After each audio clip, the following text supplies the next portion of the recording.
तो आइए और हम डिस्कस कर रहे हैं प्लेन ज्योमेट्री के बारे में। लास्ट लेक्चर में हमने दो इंपॉर्टेंट टॉपिक डिस्कस किए थे, जिनमें से फर्स्ट टॉपिक हमारा ये था कि finding the equation of a line passing through two points. यानी अगर हमारे पास दो पॉइंट गिवन हो तो हम उसमें से इक्वेशन कैसे ड्रा करते हैं, उसका फॉर्मूला हमने ड्राइव किया था। साथ साथ हमने लास्ट टॉपिक में पढ़ा था कोलिनियर्स पॉइंट्स। भी हमारे पास 3 और मोर देन 3 पॉइंट्स कोलिनियर्स कब होंगे, तो 3 पॉइंट्स की कोलिनियर्स बनाने के लिए हमने एक फार्मूला पढ़ा था कि अगर हमारे पास वो फार्मूला होल्ड कर जाए तो हमारे पास पॉइंट्स कोलिनियर्स बन जाएंगे। आज की वीडियो में हमने डिस्कस करना है इंटरसेक्टिंग लाइंस। यानी सबसे पहले हम इंटरसेक्टिंग लाइंस को डिफाइन करेंगे, फिर point of intersection find out करने के लिए एक फार्मूला ड्राइव करेंगे। तो सबसे पहले लास्ट लेक्चर को थोड़ा सा रिवाइज कर लेते हैं। लास्ट में हमारा पहला टॉपिक क्या था, equation of a line passing through two points. यानी अगर मेरे पास दो पॉइंट x1 y1 और x2 y2 गिवन हूं, अब मैंने इनसे इक्वेशन बनानी है, तो सिंपल मेथड ये था कि आप ये डिटर्मिनेंट एक्सपेंड करें। यानी x y1 यहाँ पे xy एक आर्बिट्रेरी पॉइंट है, x1 y1 ये गिवन पॉइंट है, x2 y2 ये भी गिवन पॉइंट है। ये जो दो पॉइंट्स हमें गिवन होंगे, तो आप वो कहते हैं डिटर्मिनेंट मॉड इक्वल टू 0। इस मॉड को एक्सपेंड करें तो आप इक्वेशन फाइंड आउट कर सकते हैं। फॉर एग्जांपल मुझे गिवन पॉइंट्स हैं 2, 3 एंड 4, 5। अब मुझे इक्वेशन ड्रा करनी है जो इन दोनों पॉइंट से पास करे। तो इस फार्मूले में वैल्यू पुट कर देता हूं। x y1 मेरा आर्बिट्रेरी पॉइंट है जो कि पूरी लाइन को रिप्रेजेंट करेगा। x1 y1 x2 y2 की जगह पे ये मैं गिवन पॉइंट पुट करूंगा। अब यहाँ पे पहले मैंने 2, 3 पुट किया। ये बात जरूरी नहीं है कि आपने पहले 2, 3 पुट करना है, आप पहले 4, 5 पुट कर लें, बाद में 2, 3 पुट कर लें, कोई फर्क नहीं पड़ेगा। ओके, तो मैं यहाँ पे 2, 3 पुट करता हूँ, 1, 4, 5, 1। तो ये मैंने पॉइंट पुट कर दिया। अब इसको एक्सपेंड करते हैं। जब आप एक्सपेंड करते हैं फर्स्ट रो को, तो x इंटू ये कॉलम रो छोड़कर ये इसका मॉड लेंगे, तो हमारे पास आएगा 3 माइनस का 5, दैट इज मनफी y इंटू ये कॉलम और ये रो छोड़कर बाकी इस इनका मॉड लेंगे, तो 2 मनफी 4 प्लस ऑफ 1 इंटू ये कॉलम रो छोड़कर 10 मनफी 12 equal to 0 is the required equation. No 3 मनफी 5 मनफी 2x आ जाएगा, यहां से मनफी 2y बन जाएगा, मनफी ये प्लस हो जाएगा, और ये 10 मनफी 12 मनफी 2 इक्वल टू 0। फर्दर आप मनफी 2 अगर कॉमन ले लें तो यहाँ पे बनेगा x minus of y plus of 1 is equal to 0। जो हमने कॉमन लिया वो हम राइट साइड पे डिवाइड कर देंगे, या इक्वल टू, चूंकि रिजल्ट 0 आ रहा है तो आप यहाँ पे साथ लिख लें मनफी 2 इज नॉट इक्वल टू 0। देखिए हमने जो मनफी 2 कॉमन लिया था तो रिजल्ट हमारा है 0, तो वो नंबर तो 0 नहीं होगा, ये इक्वेशन हमारी 0 होगी। मैं क्लियर बता दूं कि मैं क्या कह रहा हूं। मनफी 2 इंटू एक्स मनफी y plus of 1 is equal to 0। देखिए ये प्रोडक्ट इक्वल टू 0 आ रहा है। अब प्रोडक्ट 0 का मतलब ये होता है कि या तो पहली रकम 0 है या दूसरी 0 है। अब पहला तो है 2, ये तो 0 नहीं हो सकता, इट मींस सेकंड हमारे पास इक्वल टू 0 होगा। It is required equation. क्या ये वाकई इक्वेशन है? तो उसके लिए आप चेक कर सकते हैं। ये पॉइंट यहाँ पे पुट करें, देखें x की जगह पे 2 लिखे, 2 प्लस 1 3, y की जगह पे अगर मैं ये 3 लिखता हूं तो 3 मनफी 3 रिजल्ट इज इक्वल टू 0। यानी ये पॉइंट इस इक्वेशन को सेटिस्फाई कर रहा है, यानी लेफ्ट का आंसर इक्वल टू 0 आ रहा है।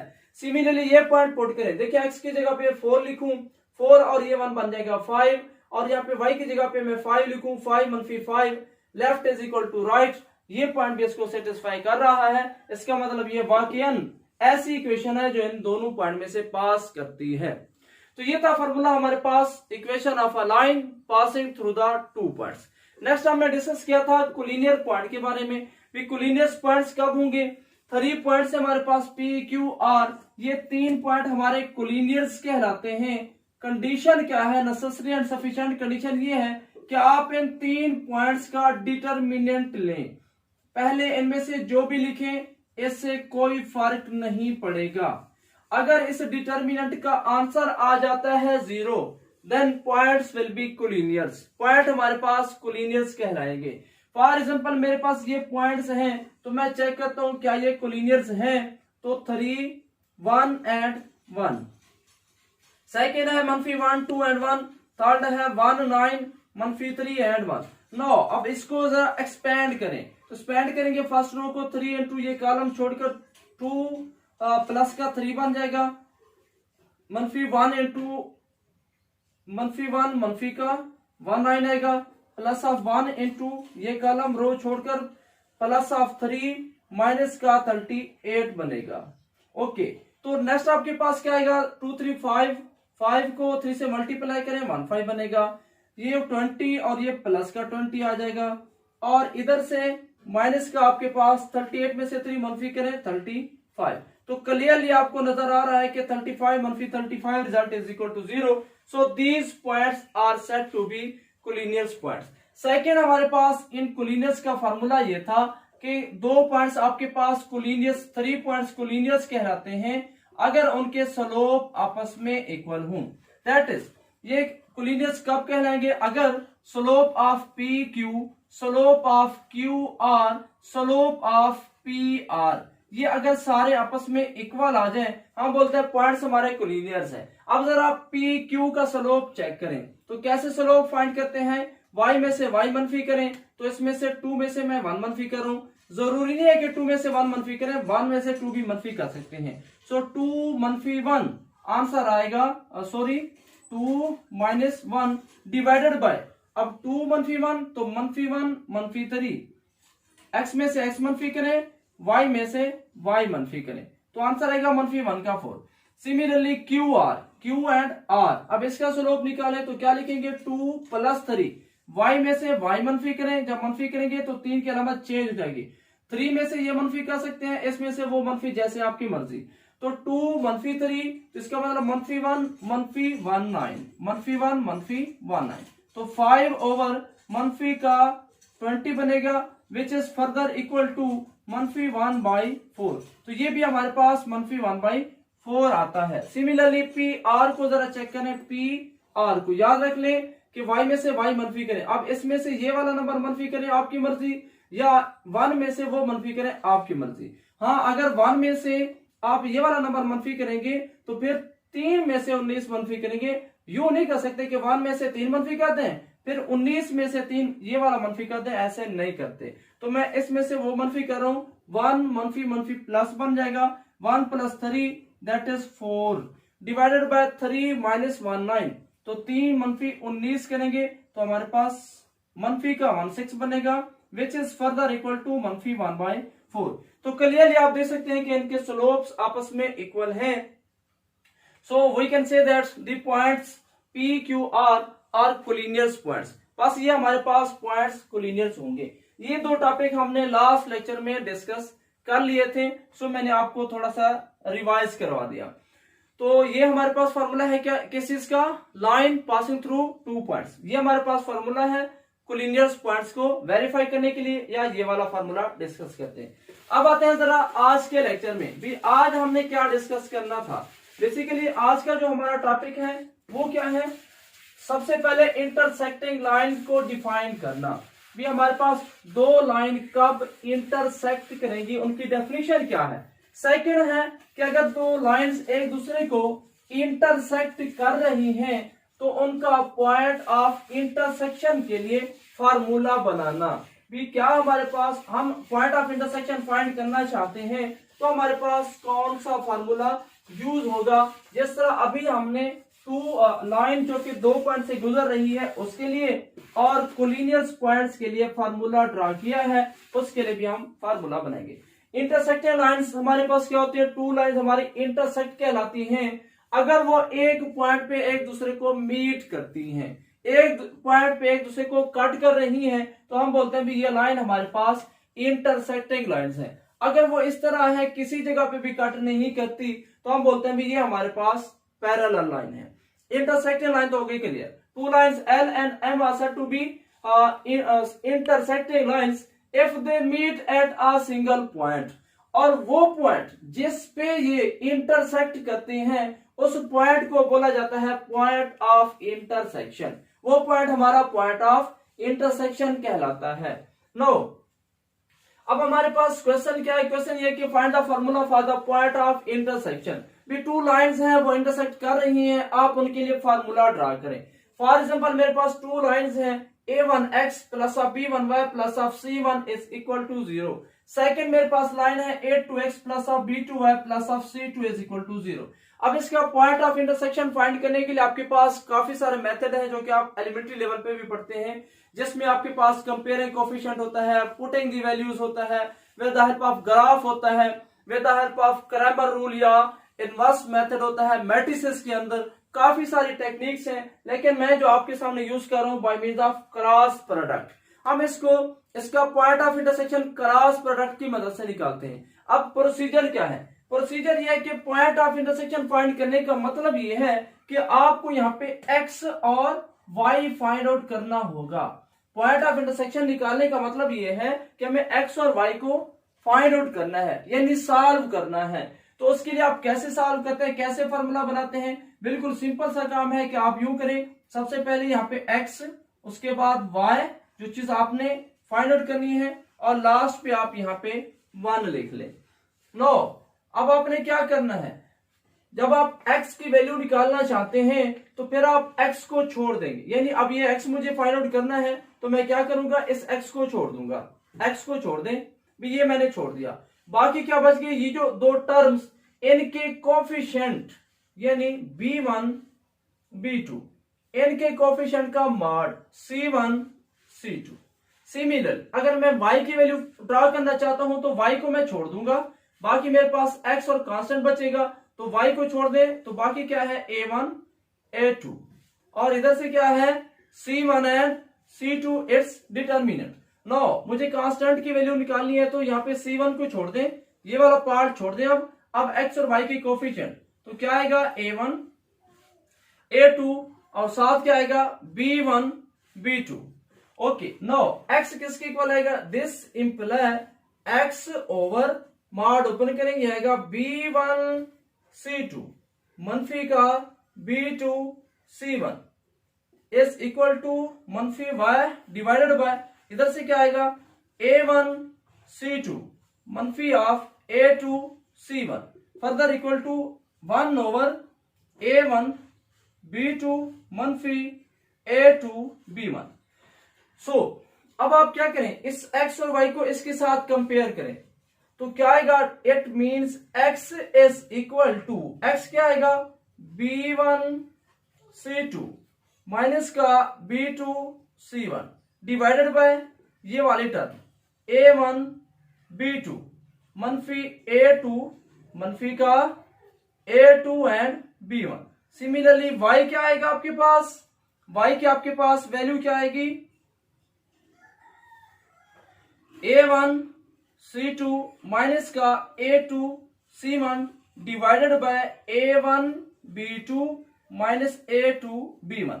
So it is the formula for finding the point of intersection. यही आपके पास रिक्वायर्ड पॉइंट ऑफ इंटरसेक्शन होगा x एंड y। अब एक पॉइंट इंपॉर्टेंट है जो कि नोट कर लें। इंपॉर्टेंट पॉइंट ये है, क्या हर वक्त लाइंस हमारी इंटरसेक्टिंग होंगी? नहीं, जरूरी नहीं कि लाइंस हमारी इंटरसेक्ट हों, लाइंस हमारी पैरेलल भी तो हो सकती हैं। कैसे पता चलेगा, तो यहाँ पे देख लें a1 b2 मनफी a2 b1, ये हमारा नॉन जीरो होना चाहिए। अगर ये जीरो हो जाए, अगर ये क्या हो जाए, इफ हमारे पास a1 b2 minus of a2 b1 is equal to 0, then lines are parallel. So हमारे पास लाइन्स क्या होंगी, पैरेलल होंगी। सो जब भी आपसे कहा जाए भी इस क्वेश्चन का पॉइंट ऑफ इंटरसेक्शन निकालें, तो सबसे पहला पॉइंट आप ये चेक कर लें, क्या इनका पॉइंट ऑफ इंटरसेक्शन है भी सही या नहीं।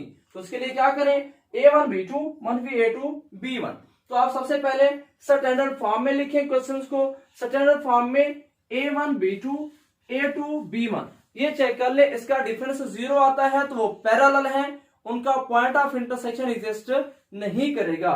नॉन जीरो आता है तो पॉइंट ऑफ इंटरसेक्शन एग्जिस्ट करेगा। With the help of exercise हमारे पास क्वेश्चन है कुछ, इनकी मदद से फिर मैं इसी मेथड को एक्सप्लेन करता हूं। अब एक्सरसाइज में मेरे पास फर्स्ट क्वेश्चन है 7x माइनस का 4y plus of 1 is equal to 0। Second मेरे पास क्वेश्चन है x minus y plus of 1 is equal to 0। अब मुझसे कहते हैं कि इनका पॉइंट ऑफ इंटरसेक्शन फाइंड करें। तो जो अभी हमने प्रोसीजर सीखा है हम उसी की मदद से इसका पॉइंट ऑफ इंटरसेक्शन फाइंड करने की कोशिश करते हैं। हमने क्या सीखा भी x की वैल्यू फाइंड करनी है, फिर हमें y की वैल्यू फाइंड आउट करनी है, फिर हम कांस्टेंट लिखते हैं। तो x के नीचे क्या लिखें? हाँ, सबसे पहली बात आप चेक करें क्या इसका पॉइंट ऑफ इंटरसेक्शन है भी सही या नहीं। सबसे पहला पॉइंट तो ये चेक करना पड़ता है भी इसका पॉइंट ऑफ इंटरसेक्शन है या नहीं। सो आप क्या लिखेंगे a1 b2 मनफी a2 b1 is equal to, इस फार्मूले के मुताबिक a1 b2 मनफी a2 b1 ये हमारा नॉन जीरो होना चाहिए। तो a1 आपके पास है 7 इनटू a1 b2, ये b2 आपके पास है मनफी का 1 मनफी a2, तो a2 आपके पास क्या है, a2 आपके पास है 1 मनफी इंटू 1 एंड a2 b1, तो b1 आपके पास क्या है मनफी का 4, तो रिजल्ट क्या आता है मनफी का 7 प्लस का 4, आंसर इज मनफी 3 which is not equal to 0। So हम कह सकते हैं point of intersection exist, point of intersection जो है वो इसके अंदर मौजूद है, यानी ये इंटरसेक्टिंग लाइंस हैं। नाउ अब हमारा नेक्स्ट काम क्या है कि वो point of intersection find out करना। तो सिंपल काम है जो अभी हमने यूज किया x, उसके बाद y इज इक्वल टू 1। अब x के नीचे आप क्या लिखेंगे डिटर्मिनेंट ऑफ, जब आप x की वैल्यू ड्रा कर रहे होंगे तो उस वक्त क्या करेंगे x को छोड़ देंगे, बाकी मनफी 4 मनफी 1 मनफी 4 मनफी 1 और साथ कांस्टेंट 1 एंड 1। y के नीचे क्या लिखेंगे ये y छोड़ दें 7 1 साथ ये कांस्टेंट लिखे 1 1 1 ओवर, अब इनको छोड़ दें 7 मनफी 4 7 1 मनफी 4 मनफी का 1। ओके, तो अब आपके पास क्या आएगा x ओवर मनफी का 4 एंड प्लस का 1 इक्वल टू मनफी y ओवर 7 मनफी का 1 इक्वल टू 1 ओवर मनफी का 7 प्लस का 4 which is further equal to x over minus का 3 इक्वल टू y ओवर यहाँ पे बनता है 6, तो यहाँ पे बन जाएगा मनफी का 6 इज इक्वल टू 1 ओवर मनफी का 3। सो यहाँ पे आप इस x और y को दोनों को इसके साथ कंपेयर करेंगे, यहाँ पे आप वैल्यू फाइंड करेंगे। So x is equal to मनफी 3 ओवर मनफी का 3। Similarly y is equal to, अब y को भी आप इसी के साथ कंपेयर करें मनफी 6 बाय मनफी 3। इट मीन्स आपके पास x की वैल्यू क्या आ जाएगी 1 एंड y की वैल्यू आपके पास क्या आ जाएगी 2। So it is the required point of intersection, ये हमारे पास रिक्वायर्ड पॉइंट ऑफ इंटरसेक्शन है। दैट इज, इसको आप पॉइंट ऑफ इंटरसेक्शन भी बोलते हैं, सोल्यूशन भी कहते हैं, मीटिंग पॉइंट भी कहते हैं, कॉर्नर पॉइंट भी कहते हैं, जॉइनिंग पॉइंट भी कहते हैं, काफी सारे इसके नाम्स हैं, पॉइंट ऑफ कंकरेंसी भी बोलते हैं, काफी सारे इनके नाम्स हैं।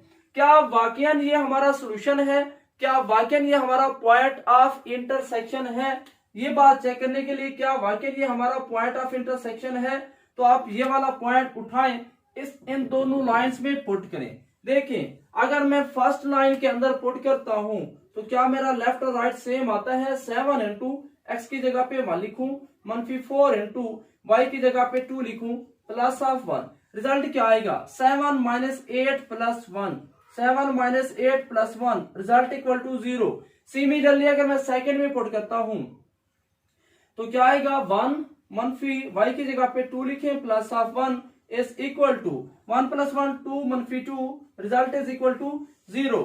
यानी ये जो हमारा पॉइंट है 1 2 इन दोनों को सेटिस्फाई कर रहा है। दोनों को सेटिस्फाई करने का मतलब ये है कि ये दोनों लाइंस इस पॉइंट 1 और 2 से पास करती हैं। इसका मतलब ये है कि ये हमारा पॉइंट ऑफ इंटरसेक्शन है। तो बेसिकली जब आपसे कहते हैं कि पॉइंट ऑफ इंटरसेक्शन निकाले तो आपने सॉल्व करना है, तो इसको सॉल्व करें, जो आंसर आएगा वही हमारा पॉइंट ऑफ इंटरसेक्शन है। क्या ठीक है, उसके लिए आप वापस पुट करके इसको वेरीफाई कर सकते हैं। सिमिलरली आपके पास अदर एक्सरसाइजेस हैं, आप इनकी इसी पैटर्न पे आप इनको सॉल्व कर सकते हैं, जो कि सबसे सिंपलेस्ट मेथड है जो आपने पहले मेथड डिस्कस किए थे। तो उम्मीद करता हूं ये टॉपिक आपको क्लियर हो चुका होगा। हमने आज के लेक्चर में क्या डिस्कस किया। नंबर 1 मैंने आपको आप एक लाइन के बारे में बताया, अ line passing through the 2 points. उसके बाद मैंने आपको कोलिनियस पॉइंट्स की नेसेसरी एंड सफिशिएंट कंडीशन बताई, और लास्ट पे हमने डिस्कस किया कि intersecting lines and formula for finding the point of intersection of two lines. उससे रिलेटेड हमने क्वेश्चन को डिस्कस किया। उम्मीद करता हूँ ये एक्सरसाइज आपको क्लियर हो चुकी होगी। अगर कोई प्रॉब्लम हो तो कमेंट्स बॉक्स में पूछ सकते हैं। अगर वीडियो अच्छी लगे तो लाइक और शेयर कीजिएगा। At the end, Allah Hafiz.